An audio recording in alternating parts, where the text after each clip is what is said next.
की तरफ हम 2-3 जगहों पे गए थे। आप यकीन करें वहाँ मैंने 2-3 देखिए एक मजहबी पार्टी ने भी वो लगाया हुआ था, अपना स्टॉल लगाया हुआ था। अच्छा, अच्छी बात है। इस तरह के काम जो किए गए ना, ये दैट्स गुड, बहुत अच्छा है। और इसका फायदा ये होता है कि लोग आ रहे हैं, अच्छा फिर वहाँ कोई चूड़ियां पहना रहे हैं, कुछ कर रहे हैं, ये एक अच्छा कॉन्सेप्ट है और ये सबको करना चाहिए। तमाम पॉलिटिकल पार्टी को अपने छोटे छोटे बाजार अगर लगा दे ना, तो ये जितनी भी जो इस वक्त बड़ी बड़ी मार्केटें लूट मार कर रही हैं, फिर दूसरा ये है कि ये भी जब बेचेंगे तो पता चल जाएगा कि इनको खुद को कितना ख्याल है कि मिसाल के तौर पे पीपल्स पार्टी अगर कोई स्टॉल लगाती है वहां पर अगर कपड़े महंगे देगी तो डेफिनेटली लोग पूछेंगे ना, भाई आप कैसे महंगा दे रहे हैं। अगर मुस्लिम लीग लगाती है, पीटीआई वाले लगाते हैं, तो फिर तो आटे भाव का पता चलेगा ना कि फिर इनके चाहने वालों को मोहब्बत करना सबको पार्टी के लोगों को पता जाए। तो ये करें ना, काम इस तरह करें, या फिर कम से कम जो बड़ी बड़ी मार्केट्स हैं उनके सदर के साथ मीटिंग्स करके उनको बताएं कि भाई आपकी मार्केट में महंगा क्यों बिक रहा है। अब हम तो जाते हैं जिस हद तक हो सकता है, कंज्यूमर राइट्स प्रोटेक्शन काउंसिल और उसकी टीम जिस हद तक हो सकता है हम बाजारों में जाते हैं। और इस रमजान मुबारक मेरे ख्याल है कि हमने एक्स्ट्रा ऑर्डिनरी एफर्ट्स किए हैं, एक्स्ट्रा ऑर्डिनरी, जबकि गर्मी थी और सब कुछ था, लेकिन हमने कोशिश की कि जिस हद तक जो हमारे हम कर सकते थे हम वो करें, ताकि अवाम को, सारिफ को कोई चीज अगर उस कीमत पर जो गवर्नमेंट ने तयन किया है उस हद तक तो मिलनी चाहिए ना। लेकिन मैं फिर भी कहूंगा कि दूध के पैसों में हम नाकाम रहे। दूध हम कुछ दुकानों पे हम बिकवा सके 180 रुपए का, वरना 210-200 रुपए से नीचे दूध 220 भी गया होगा, बिल्कुल गया होगा। और मेरे पास बल्कि क्लिफ्टन की तरफ से तो 230 रुपए की भी आवाज लगी है, अच्छा। फोन करके मुझे बताया। फिर गवर्नमेंट का जो एक नंबर आया, हमने वो भी लोगों को दिया कि भाई आप इस पे कंप्लेन करें। लेकिन मैं ये बताऊं आपके प्रोग्राम के तवज्जो से भी ये भी कि देखिए आजकल आपके पास, मैं पहले दिन से कह रहा हूँ कि आपके पास टूल एक्सेस है, आप कंप्लेन तो करें कम अज कम। इसी तरह मैंने अपने घर के लिए, आपने अगर किसी को दिया है, ज्यादा ना ले जाए, क्या ज्यादा लेके जाएगा। एक औरतें लाइन पे खड़ी भी है, मैंने फिर उसके बाद देखा वहां पर फिर वो दूसरा स्टॉल लगा जो सिंध गवर्नमेंट का था, वो उन्होंने देने शुरू कर दिया। देखिए ज्यादा क्या लेके जाएगा, कितने दिन को ज्यादा खा लेगा। आप मुझे बताएं, जिस दिन ये पेट्रोल की कीमत बढ़ती है, कई दोस्त कहते हैं कि यार पेट्रोल डलवाले हैं, तो मैंने कहा क्या 10 रुपए बचा के क्या कर लोगे हैं जी। तो कहने का मकसद ये है कि आपको पेट्रोल की अगर कीमतें बढ़ाएंगे, गैस की कीमतें बढ़ाएंगे, तो आप कैसे सोच सकते हैं कि आपकी ट्रांसपोर्ट सस्ती हो सकती है। जब ट्रांसपोर्ट सस्ती नहीं होगी तो डेफिनेटली सी बात है कि बाकी चीजें भी महंगी होंगी ना। आप खुद मौका दे रहे हैं, और पहला मौका है, मैं आपको बताऊं ये पहला मौका है, पहला रमजान है कि इसमें जो महंगाई है ये सिर्फ वफाकी हुकूमत की गलत पॉलिसी की वजह से हुई है। ये मैं इसको कहते हुए मुझे कोई वो नहीं हो रहा कि गलत, अगर थोड़ा सा ख्याल कर लेती कि आने से पहले थोड़ा सा आवाम को रिलीफ मिल जाता तो शायद ये महंगाई इतनी नहीं। ठीक है, कराची में रेट्स बढ़ चुके हैं। आज 630 रुपए के रेट्स थे। आज मैं खुद मार्केट से होते हुए मैंने देखा 630 रुपए किलो मुर्गी बिक रही थी जी। और जहाँ तक मटन की बात है तो मटन हमारे यहाँ जो है इस वक्त कराची में सरकारी रेट जो है उसके 1400 रुपए है। अच्छा जी जी, 1400 रुपए है। असल में देखिए मटन में भी बड़े गेम है। जैसे आपके गाय के गोश्त है ना, गाय के गोश्त में भैंस का गोश्त आराम से मिक्स हो जाता है। इसके अलावा गाय के गोश्त में भैंस के गोश्त की बछिया का बना दिया जाता है। ये बड़े आर्टिस्टिकल काम आते हैं हमारे लोग। बकरे के नाम पे कट्टे का गोश्त, कट्टे का बिकता है। दूसरा आप बकरी का गोश्त जो होता है वो उधर चला जाता है, भेड़ का चला जाता है, बकरा बना देते। अब ज़िबा हुआ जानवर हमें क्या पता आपने क्या खिलाया क्या नहीं खिलाया। यहाँ तो आप देखे ना, पंजाब में तो आपको पता होगा, लाहौर में तो गधे कुत्ते सब मिल गए। तो आई मीन से कि ये सारी चीजें बेचारे सार्फिन के साथ तो होती है। एक हफ्ता सिर्फ इस्तेमाल कर लें, खुदा की कसम अगर ये आपको दूध 150 रुपए लीटर में ना मिले तो मेरा नाम बदली कर दीजिएगा। ऐसा हुआ है, देखे ऐसा हुआ है। हाँ, तो ये करती क्यों नहीं अवाम को। जब हम ये बात करते हैं ना कि आप देखें, बात पता क्या, ये दूध को नहीं फेंक, ये इन्होंने जाया करना है। कौन लेगा इनसे दूध। देखिए जहाँ जितना लेते हैं ना, ये सारी कंपनियां परचेस करती हैं, ठीक है, वो उधर चला जाता है। आप ये करके देख लें कि आप इस चीज को करें, देखें कैसे नहीं दूध की कीमत नीचे आती, आ जाएगी। बात इतना सा है कि आपको थोड़े एफर्ट्स करने होंगे, आप उस एफर्ट्स में लगे। आप हमारे साथ पूरी दुनिया में भाई देखें, अब ये रमजान का जब आगाज हुआ तो तरबूज हमें 100 रुपए 120 रुपए किलो नजर आया एकदम। अब वही तरबूज हमें 60 रुपए 50 रुपए में भी नजर आ रहा है। देखिए क्या वजह है, क्या वो उस वक्त बहुत अच्छा तरबूज आ रहा था या बहुत अच्छा खरबूजा आ रहा था? नहीं, वही था, वही सब कुछ था। मसला ये है कि देखिए आप मेरे प्रोग्राम को उठाए, मैंने पहला प्रोग्राम आपके साथ किया तो उस टाइम बाइकाट का भी काम चल रहा था। बिल्कुल ऐसा। तो मैंने आपसे क्या कहा था कि देखिए हर साल हम बाइकाट करते हैं और वो बाइकाट हम बिल्कुल करते हैं, लेकिन मैं सीरियस कह रहा हूँ, मैं झूठ नहीं बोल रहा। मेरी वीडियो क्लिप्स पड़े हुए हैं, मैंने टीवी शूट किया जाकर मार्केट में।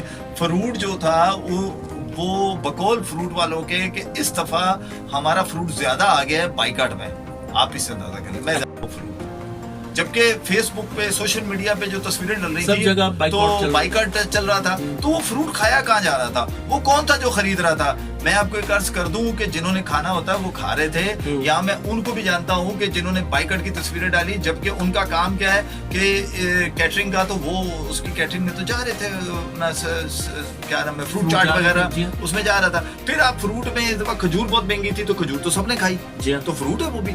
तो हमने बाइकआउट जरूर किया 3 दिन का, अच्छा किया, मैं उसके साथ हूँ, लेकिन मैं ये कहता हूं कि उस बाइकआउट का फर्क पड़ना चाहिए था। लेकिन ये उठा के हिस्ट्री उठा लें, रमजान 10 रोजे के बाद आपका फ्रूट नीचे आना शुरू हो जाता है। रीजन ये है कि उस वक्त सप्लाई जो है ना वो थोड़ी नॉर्मल होती है, डिमांड थोड़ी सी कम होनी शुरू हो जाती है। फिर 15 के बाद और करते, 20 के बाद लोग लग जाते हैं कपड़ा खरीदने के लिए मार्केटों की तरफ, फिर इस तरफ भूल जाते हैं। फिर लोग बोलते हैं छोड़ो यार, खाना सालन रोटी बनाओ और यही खाओ रोजा रमजान तक की चीजें।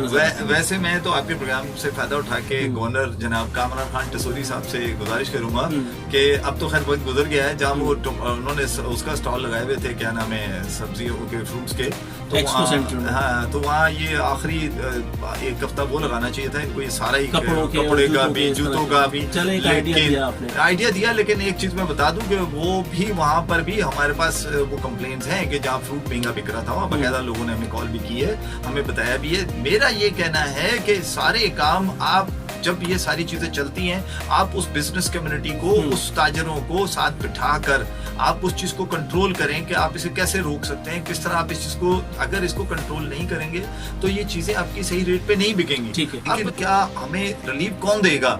देखिए, रिलीफ हमें मिलेगा अवामी नुमाइंदों से। लेकिन यहाँ में अगर एक बात करूं तो अजीब सी लग जाएगी कि एक जमाना था, परवेज मुशर्रफ साहब का जमाना था, मुझे याद है कि लोग बड़े खुशहाल हो गए थे कि यार कम से कम कुछ तो सुनता था। लेकिन ये कैसी डेमोक्रेटिक हुकूमत इस वक्त बैठी है, कैसा वजीर आजम बैठा है, कैसा वजीर खजाना बैठा है, कैसा लोग बैठे हैं कि जिनको जरा सा भी एहसास नहीं है हमारा।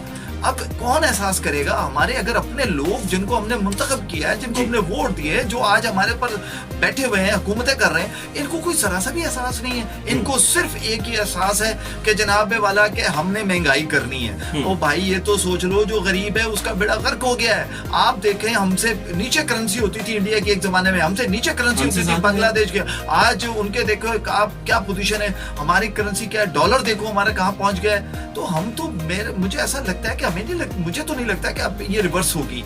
अगर ये रिवर्स नहीं होती तो यकीन करें पाकिस्तान की एक बड़ी आबादी खुदकुशियों पे चली जाएगी। सही। ये खुदकुशी जो शायद नजर नहीं आ रही, भूख अफलास से जो लोग मर रहे हैं, ये खुदकुशी तो है। बिल्कुल। पाकिस्तान शहबाज शरीफ साहब पर ये जिम्मेदारी आयद होती है कि वो अगर एक शर्ट बेचकर हमारे हालात अच्छा कर सकते थे, तो अब इस वक्त वो शर्ट बेशक ना बेचें, कम से कम महंगाई को ऑर्डर कर दें और डार साहब से कि डार साहब महंगाई कम कर दो।